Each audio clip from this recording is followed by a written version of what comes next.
예수님께서 십자가에 달려 죽으셨다가 사흘 만에 부활하셔서 그가 고난당하고 십자가에 달려 죽으실 때 그를 배반하고 다 떠나가 버린 제자들, 그래서 다시 고향으로 돌아가 고기를 잡고 있는 제자들, 그들을 예수님께서 다시 찾아가셨다. 그리고 그 가운데 특별히 수제자였던 베드로와 예수님이 나눴던 대화의 내용이 본문에 기록되어 있다고 그랬어요. 예수님이 그들을 찾아갔을 때 베드로는 어떤 상태에 있었어요? 예수님께 저지른 자기의 잘못, 엄청난 실수로 인하여 주저앉아 있었어요. 자포자기의 상태에 있었어요. 어떤 실수? 예수님을 3번이나 부인한 그 실수 때문에. 그러나 그런 베드로를 예수님이 찾아오셔서 뭐라고 말씀하셨습니까? 네가 나를 사랑하느냐? 무슨 의미라고요? 나는 아직도 너를 사랑한다. 너는 어떠냐? 라고 몇 번 말씀하셨어요? 3번이나 말씀하셨어요. 왜 3번이나 말씀하셨다고요? 베드로는 예수님을 3번이나 부인했는데 그럼에도 불구하고 예수님은 나는 너를 아직도 사랑한다. 너는 어떠냐? 라고 3번이나 말씀해 주심으로 베드로를 다시 일으켜 세우시기 위해서. 실제로 그로 인하여 베드로는 다시 일어섰어요. 그래서 어떻게 했습니까? 나약한 여종 앞에서 예수님을 3번이나 부인했던 베드로가 십자가를 거꾸로 주고 순교하는 자리에까지 나아갈 수 있었다. 아니, 베드로 전서와 후서를 기록하는 놀라운 일을 할 수 있었다라고 말씀드렸어요. 자, 이것이 예수님께서 자기를 배반한 베드로에게 베푸르신 사랑이었어요. 그런데 예수님께서 베드로에게 베풀어 주신 것은 그 사랑뿐만이 아니었다. 한 가지가 더 있었다. 그것이 무엇인가? 그것은 베드로로 하여금 다시 시작할 수 있는 기회를 주신 것이. 그게 그거 아닌가요? 어떻게 보면 비슷해 보여요. 그러나 그렇지 않아요. 우리가 누군가를 아무리 사랑한다 할지라도 무엇을 할 수 있는 기회를 주지 않는다면 그건 사랑이 아니에요. 진정한 사랑이 아니, 어쩌면 집착일 수 있어요. 그런데 예수님께서는 베드로를 사랑해 주셨을 뿐만 아니라 그에게 다시 한번 일어설 수 있는, 아니 일어서서 무엇인가를 할 수 있는 기회를 주셨어요. 예수님께서 베드로에게 뭐라고 말씀하셨다고요? 네가 나를 사랑하느냐? 라고 물었어요. 이때 베드로는 뭐라고 대답합니까? 주님, 그러하나이다. 그때 예수님께서 베드로를 향해 어떤 말씀을 하십니까? 내 양을 먹이라. 예수님께서는 자기를 3번이나 부인한 베드로에게 또 한 번 이 일을 맡겨주시면서 그 일을 할 수 있는 기회를 주고 계시는 것이.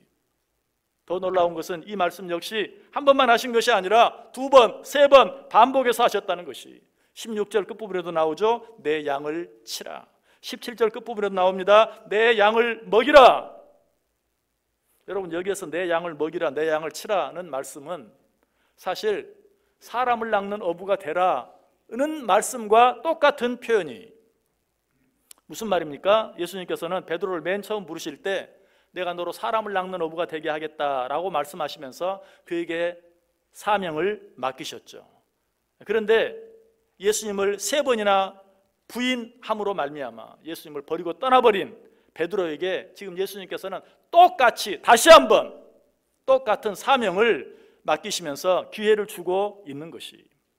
자, 그런데 왜 예수님께서는 그렇다면 지금도 다시 한번 똑같이 내가 너로 사람을 낚는 어부가 되게 하겠다라고 말씀하셨으면 되었을 텐데 그렇게 하지 아니하고 이번에는 왜 내 양을 먹이라, 내 양을 치라, 내 양을 먹이라 라고 말씀하셨을까? 그건 역시 베드로를 향한 예수님의 사랑의 배려였어요. 만약 예수님께서 베드로를 찾아와서 다시 한번 내가 너로 하여금 사람을 낚는 어부가 되게 하겠다라고 말하면 베드로가 얼마나 부끄러웠겠어요.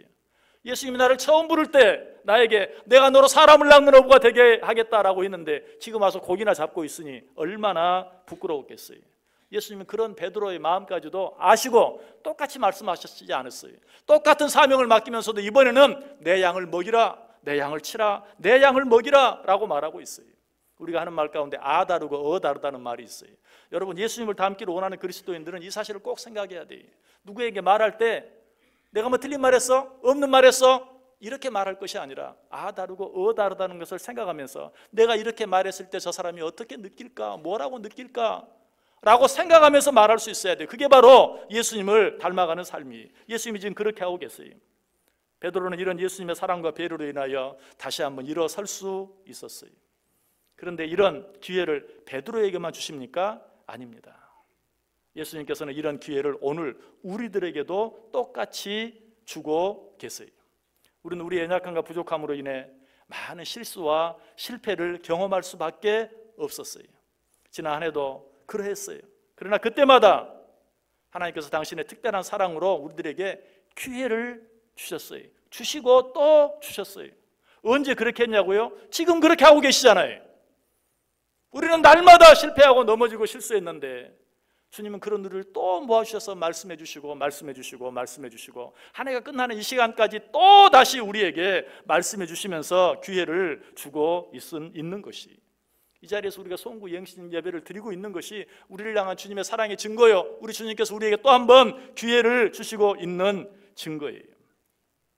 그렇다면 우리 주님께서 이런 기회를 우리들에게 얼마나 자주, 얼마나 많이, 얼마나 더 주실까요? 저는 분명히 믿어요.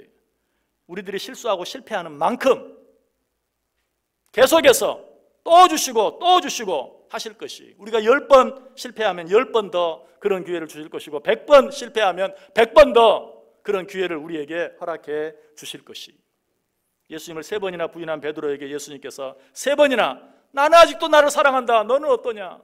나는 아직도 너를 사랑하는데 너는 어떠냐? 나는 변함없이 너를 사랑한다, 너는 어떠냐? 라고 3번 말씀해 주신 것처럼, 뿐만 아니라 너는 내 양을 먹이라, 너는 내 양을 치라, 너는 내 양을 먹이라 라고 3번이나 기회를 허락해 주신 것처럼 오늘 우리들에게도 우리가 실패하는 만큼, 넘어지는 만큼 하나님께서는 우리의 기회를 주시고 또 주실 것이, 여러분 주님께 주시는 이 기회 앞에서 여러분 어떻게 하시길 원하십니까? 주님이 우리를 사랑하셔서 또 한 번 주시는 이 기회를 놓치지 말고 붙잡을 수 있기를 바랍니다. 오늘 본문 속에 베드로는 주님께 주신 이 기회를 놓치지 않고 붙잡았어요. 내가 너를 사랑하느냐? 라고 주님께서 물으셨을 때, 아이고, 내가 어떻게 주님을 사랑한다고 감히 말할 수 있습니까? 나는 주님을 3번이나 부인했는데, 그렇게 머뭇거리지 않았어요.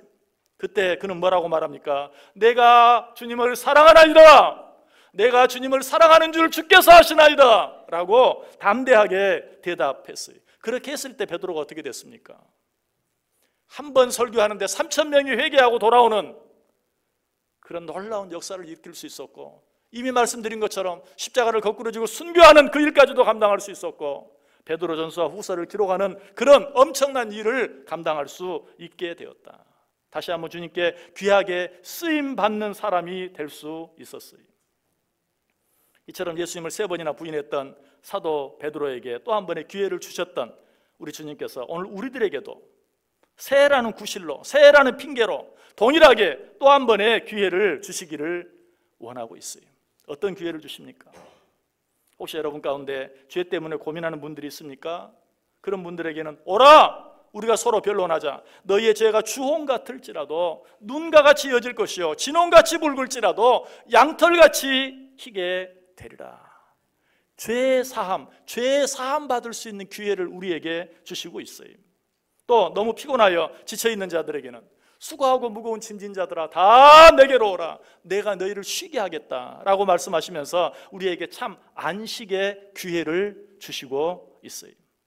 지난 한 해 동안 여러 가지 일들로 힘들고 어려웠던 가운데 몸과 마음이 약해질 대로 약해져서 두려움에 떨고 있는 분들이 혹 있습니까? 그런 자들에게는 뭐라고 말합니까? 두려워하지 말라, 내가 너와 함께함이라. 놀라지 말라, 나는 내 하나님이 됨이라. 내가 너를 굳세게 하리라. 참으로 내가 너를 도와주리라. 참으로 나의 의로운 오른손으로 너를 붙들리라. 고 말씀하시면서 우리로 하여금 담대하게 다시 시작할 수 있는 기회를 허락해 주고 계세요. 이처럼 하나님께서는 오늘 우리들에게 새해라는 구실, 우리 하나님은 그런 분이에요. 어떤 구실, 어떤 이유, 어떤 핑계를 대서라도 할 수만 있으면 우리에게 또 한 번의 기회를, 더 많은 기회를 우리에게 주시기를 원하세요. 오늘 주님께서 그처럼 또 한 번, 사실 어제와 오늘, 여러분 지난 토요일에서 주일 되는 것과 이번 주일에서 내일 월요일 되는 뭐가 다릅니까? 다 똑같아요. 그러나 주님께서는 거기에 뭐 한 주가 시작하는 월요일, 또 한 달이 시작하는 첫날, 아니 한 해가 시작하는 첫달, 첫날, 여러 가지 새해라는 이런 구실을 주셔서 그때마다 기회를 주시고 또 주세요. 우리는 이런 기회들을 놓치면 안 돼요. 여러분 기회라는 것이 그저 모든 사람에게 다 기회가 되는 것이 아니, 기회는 그 기회를 붙잡는 자들에게만 의미가 있어요. 베드로는 그 기회를 붙잡음으로 기회를 기회 되게 했고 그로 인하여 엄청난 실패를 오히려 엄청난 성공이 되게 했어요. 여러분 지난 한 해 어떻게 사셨습니까? 실패했습니까? 아무것도 하지 못했습니까? 뒤로 후퇴했습니까? 걱정하지 마세요. 하나님이 오늘 우리에게 손을 내밀며 또 한 번 기회를 주시는데 이 기회를 온전히 붙잡기만 하면 그 모든 실패가 오히려 지금 이 순간의 성공으로 역전될 수 있어요. 지난 한 주간 동안 두려움과 슬픔 가운데 있었던 그것들이 정말로 감당할 수 없는, 주체할 수 없는 기쁨과 감사로 내 마음 가운데 넘쳐날 수 있게 돼요. 지난 한 해 동안 너무나 지치고 피곤해서 정말 쓰러질 수밖에 없었지만 그러나 오늘 주님께서 또 한 번 내미시는 이 기회를 붙잡음으로 말미암아 주님이 주시는 참 안식, 참 쉼의 기회를 얻을 수도 있어요. 여러분 우리 앞에 놓여진 이런 모든 일들 앞에서 불안해하거나 염려하거나 두려워할 필요가 없어요. 주님께서 우리에게 내미시는 손을 붙잡으면 돼요. 주님이 오늘 우리에게 물어요. 네가 나를 사랑하느냐? 나는 아직도 너를 사랑하는데 너는 어떠냐? 네가 나를 사랑하느냐? 여러분 이 질문에 담대하게 대답함으로 주님이 주시는 기회를 붙잡으세요. 내가 주를 사랑하나이다. 그러면 주님이 뭐라고 말씀하실 거예요? 그럼 됐다. 나는 너에게 더 이상 말하지 않는다. 네가 정말 나를 사랑하기만 한다면 그럼 됐다. 내가 너에게 또 한 번의 기회를 주겠다. 2024년이라는 새로운 기회를 내가 너에게 주겠다. 그 기회를 붙잡으라. 네가 나를 사랑하느냐? 그럼 됐다. 내 양을 먹여라. 내 양을 쳐라. 내 양을 먹여라. 우리에게 또 한 번의 기회를 주시고 계세요. 여러분 이 기회를 붙잡으시기를 바랍니다. 이 기회로 말미암아 내 마음속에 남아있는 모든 죄들이 다시 한번 깨끗이 사함받는 은혜와 축복이 있기를 원합니다. 여러분이 지치고 피곤한 가운데 있지만 주님이 주시는 정말로 샘솟는 그런 새 힘, 정말 독수리 날개치며 올라가는 같은 그런 새 힘이 여러분 가운데 넘치는 은혜가 있기를 원합니다. 무엇보다도 주님이 주시는 참 기쁨과 소망과 믿음으로 말미암아 모든 두려움을 떨쳐버리고 담대하게 하나님께서 우리에게 허락하신 2024년 한 해를 기쁨으로 믿음으로 소망 가운데 달려갈 수 있는 저와 여러분 될 수 있기를, 그리하여 실패 가운데서 정말 온전한 성공으로 그의 삶을 역전시켰던 베드로의 그 역전의 삶이 저와 여러분의 삶이 될 수 있기를 주님의 이름으로 간절히 축원합니다.